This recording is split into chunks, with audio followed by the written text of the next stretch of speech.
like to get your opinion on what's happened in the industry over the last several years. As we all know, in the year 2008, the industry was in really in bad condition, and there'd been a lot of mills closed down, a lot of employment had been lost. And I'd just like to find out what has happened within government circles to since that time, or at that time, to foster the development of the pulp and paper industry, to foster innovation, and to support some risk-taking ventures by the industry. So please tell me about the thoughts that went into federal support programs at that time. Well, thanks for that question. Obviously, it has been a very difficult time, and probably the most outstanding thing that government has done is to partner with industry and partner with the provinces and partner with academia to work together. And so we've been able to see FPAC speak as one voice for the sector. We've been able to see the Canadian Council of Forest Ministers come together and talk about innovation. And at the federal level, we've had very, very significant investments. Over $1.8 billion have gone into the forestry sector, in particular to support innovation.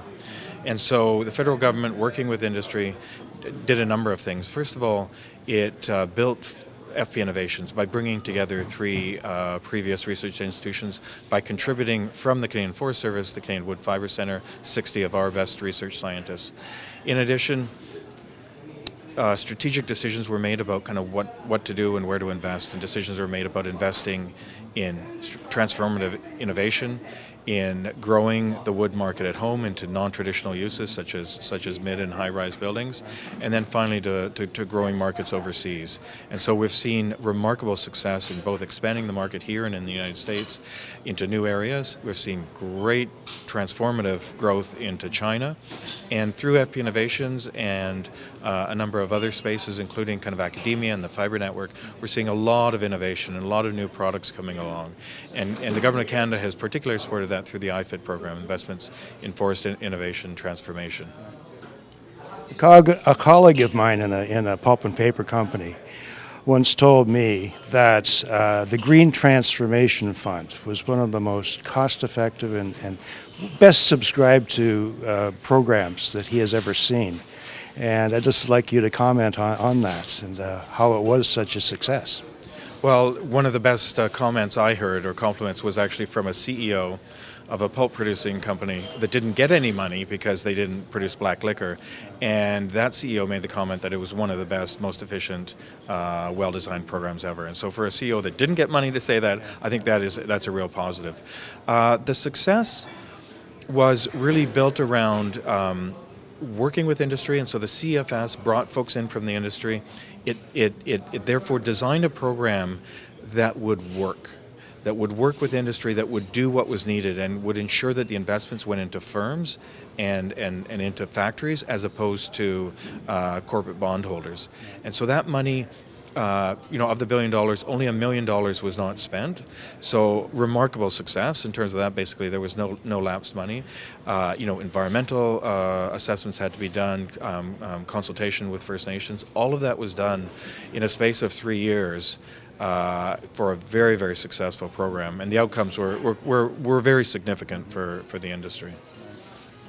Now, we've been told that, and we know that there's been a great success in exporting to China, and particularly in lumber. And I'm just wondering, are there still obstacles to exporting to many countries, and what is the federal government doing to try to alleviate those roadblocks? There are always obstacles to exports, and of course wood is special in the sense that it has phytosanitary aspects, and so the federal government does a number of things. And one of the first things is at the CFS we have a number of scientists who work on issues like phytosanitary standards, who sit on international committees that set phytosanitary standards, and who can quickly turn around research to establish the safety of our products. And so recent openings of markets in in Korea, in India, have been facilitated by the science done by the Government of Canada scientists around the safety of our products.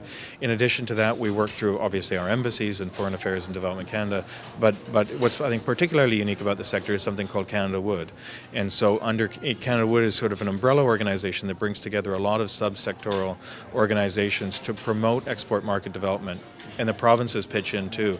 And through that we cost share export market programs. And so, we're in Korea, we're in Asia, we're in Japan, and in particular we're in Shanghai with people on the ground in Shanghai, in Beijing, who've been doing things like working with architects, working with builders, working with designers, teaching them how to build with wood, teaching them how to specify for wood, and then of course teaching the Chinese more broadly about the benefits, both seismic and from a carbon perspective of building with wood. And then, finally, one of the important things we've done is work over time with the Shanghai municipality to create the Shanghai Building Code to allow wood and to specify how wood can be used in Shanghai. And then Shanghai serves as almost like a model national building code for the country of China. Last year, in a rather infamous presentation now, the tabula rasa presentation, Mr. Nielsen implied that there was not a strong coordination or plan between governments and industry in Canada. But based on the presentations we've seen here today, it seems like it's anything but that. So I'd just like you to comment on the strength of our government and industry cooperation. It may be a relative thing, and so perhaps compared to some European countries, Minister Nielsen may have had the impression that there wasn't a lot, but certainly there is a lot of collaboration. And in fact, I would say other sectors within Canada and the American forest sector is looking to the Canadian forest sector as an example of strong collaboration and strong cooperation between industry and government and academia. And so it's actually a strength, I would say, that we have. And are there other forest industries in the world that are looking to Canada as an example? Well, as I said, the Americans, I was just down at Clemson University the week before last giving a presentation down there, and the U.S. Industry is very much looking to the Canadian industry, and of course some of our lumber companies are investing fairly heavily in the Southwest there. In certain areas, for sure, the Europeans as well are looking at us. Certainly the work that FPN Innovations is doing in terms of kind of breaking down cellulose and into its nanoparticles and so on is world leading. And I think everybody in the world is looking at them in terms of what they're doing.